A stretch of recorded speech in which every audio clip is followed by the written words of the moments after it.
Hurricane Ian, a major storm still gaining strength, closing in on Florida. More than 2.5 million people under evacuation orders. In the Tampa area, highways slowing to parking lots as Floridians scramble to safety. Now, the mayor of St. Petersburg with this message for those taking their chances by not evacuating. If you're in an evac zone, you need to move. You will be on your own at some point if you're in an evac zone and you choose not to move. The Coast Guard and Army Corps of Engineers are also mobilizing, and nearly 4 million meals are ready to go with the Red Cross prepared to open as many as 60 shelters. Well, here's a live look from Key West, where they're really starting to feel the effects of Ian. Take a look there. Roads across Florida likely to be chaotic the next few days as residents try to find a safe haven.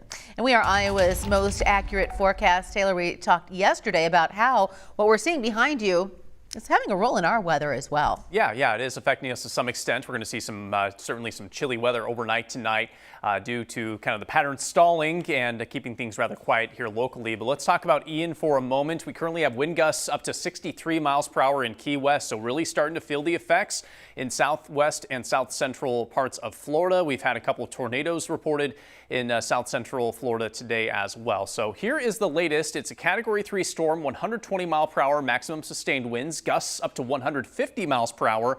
So a high-end Category 3 storm, and it is expected to reach Category 4 strength overnight tonight. And as it approaches the coast during the day on Wednesday, likely making landfall probably 24 hours from now or so between Tampa and Fort Myers. So this has shifted a little bit farther south than what we were showing you yesterday, which in some ways is good news for Tampa, but they are going to get dumped on with heavy rainfall the next couple of days.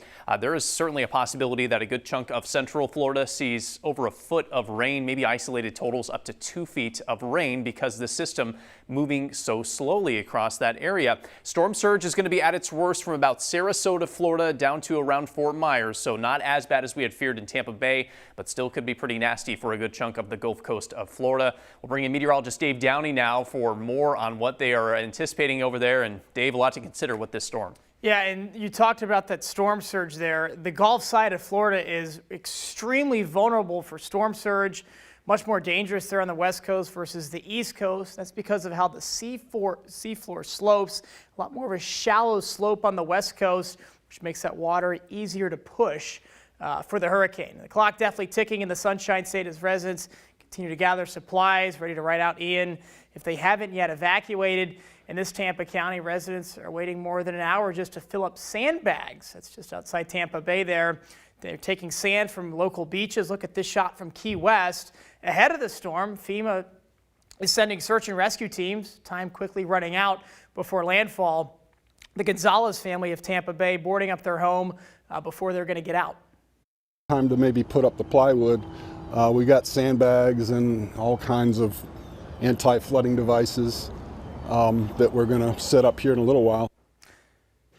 Let's go to a live look here at earthcam.com. This is in Bradenton Beach on the Gulf side, so near Sarasota, about an hour south of Tampa.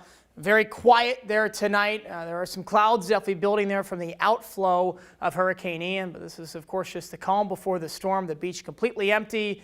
Many residents hopefully already hitting the road or getting their homes ready to ride out Ian. Of course, the smart play in this situation, get out. This hurricane will really have impacts across the state, no doubt. There's some good news for those who are not fleeing, or excuse me, who are fleeing the area. Here, those gas prices, they're not going to have to worry too much about paying for the price at the pump.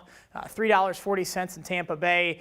They haven't really fluctuated that much in the past few days, which after seeing some of the lines at gas stations and the lines on I-4, I-75 trying to get out of the western coast of Florida, that's all good news. Plenty more coming up for Hurricane Ian coverage throughout the week. Stephanie? All right, Dave, thank you very much. As we continue to track Hurricane Ian, be sure to download the We Are Iowa app for updates. Take out your phone, scan the QR code you see on your screen. Make sure to turn on notifications so you never miss an update in your area.